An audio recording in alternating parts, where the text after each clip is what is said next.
Here for Waterlogged on behalf of saltwateraquarium.com, and in this video I'm going to talk about the different types of foods that are available for your aquatic species that are out on the market right now. It's pretty easy actually. You can break them down into two different categories. You're going to have your dry foods and your wet foods, but let's get started with the wet foods. So first, the thing that comes to mind in wet foods is going to be the frozen foods. And I have a bunch of different options, and what you can find depends on where you are and what your stores carry. A lot of times you can find blends of frozen food that are good for herbivores or say feeding your entire reef, or you can find frozen foods that are individuals, say like silver sides or clams. Now personally, I really like those big bags of meaty foods. Those are great for your predators that it might be more efficient just to feed them with one type of shrimp or clam or silver side than it is for them to get those broken down pieces of the other types of food. So just keep that in mind.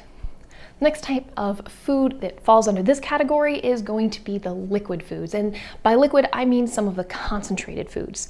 For example, Reef Nutrition has a food called Oyster Feast, and it's great. You can use it broadcast feeding, dumping it over the top of the tank, or you can use it and target feed specific species of corals.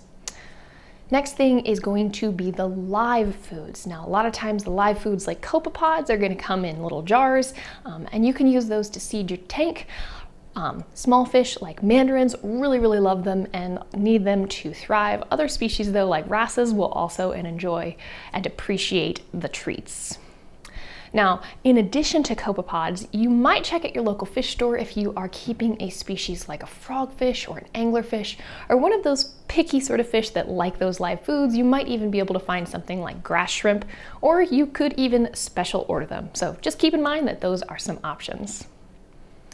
The next type of wet food that's out there is going to be the gel and DIY foods. So those are things like Dr. Tim's beneficial fish food. You are able to mix a powdered food in with some water, and you can add any of your vitamins if you need to add medications. These are great for being on vacation. If your fish sitter doesn't like the smell of fish food, this is a great option. The other type of gel or DIY food is something like mastic. You can get it in a form of, it's almost like a little gummy. You squish it and then you can put it on the glass or on the rockwork. And it's a great type of food to use if you've got those fish like some butterflies that are naturally pickers and like to go through and pick at stuff along the reef. So those are all of the different types of wet foods that you might encounter.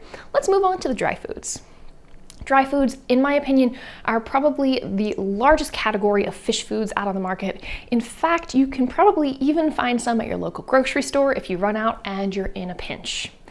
Now, when it comes to dry foods, I have to say that the pellets probably have the biggest share of all of them. You can find them in a huge variety, different sized pellets, different pellet blends. So one thing that I would recommend when it comes to those pellets is to make sure that you're getting the appropriate size pellet for your fish. You don't want to have a pellet that's way too large for your fish to eat. And the pellets aren't just for fish. You can actually use them and feed them to your corals as well. Moving on are the flake foods. I feel like when we all first, if we had goldfish growing up, flake foods are probably what we used. But one thing I would recommend if you're using flake foods is to make sure that you're using them to feed those fish that are surface feeders that are eating at the top of the water column.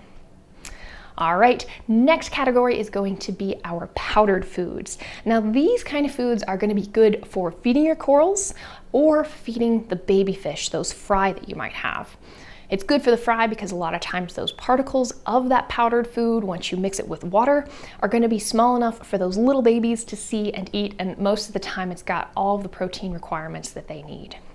When you're feeding coral, you can also use it and mix it with water. Again, you can feed it as a broadcast feed, or you can do target feeding just like you were doing with those liquid concentrated foods.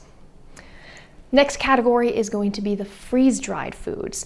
Now, these are going to come in whole animals, so a lot of times you're going to find them like whole krill, brine shrimp, sometimes even mysis. So depending on what you need, get the one that suits your needs. One thing I will caution you with this, guys, is sometimes there's little air bubbles inside them. So before you feed them out to your fish, go ahead and soak them in a little bit of water, or you can just pinch them between your fingers to get those air bubbles out. You don't want your fish accidentally eating them and getting some air stuck inside them. This will eliminate the problem if you do that in advance. Now, our last type of dry food, I wouldn't say it's a complete balanced food, but that is nori. Nori is more of a supplement to what they're already getting. It's a great snack and a treat for all of those grazers and the herbivores that might be in your tank, like those tangs. All right, that's all I've got for you in this video. This has been Hilary with Waterlogged on behalf of saltwateraquarium.com. Thank you so much for watching. I'll see you next time.